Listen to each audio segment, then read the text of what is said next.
In this video, we are going to see how we can customize the home tab of the Microsoft Edge, make some startup settings and the new tab pages, how it should open and what shortcuts it should offer. Here's how you can fully customize that. First of all, just open up the Microsoft Edge and click on the three dots on the top right hand corner and head over to the settings at the bottom.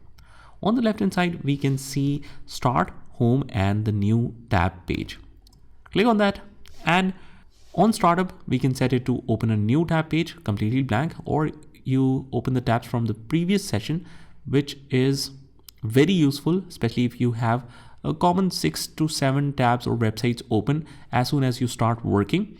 So instead of every day opening those websites separately on the different tabs, you just open it from where you left just by turning it to this option, or you can open up any customized site.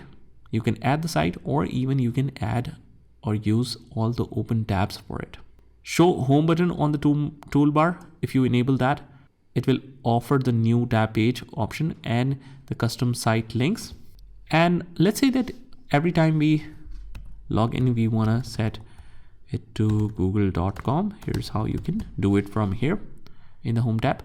Copilot the new tab page.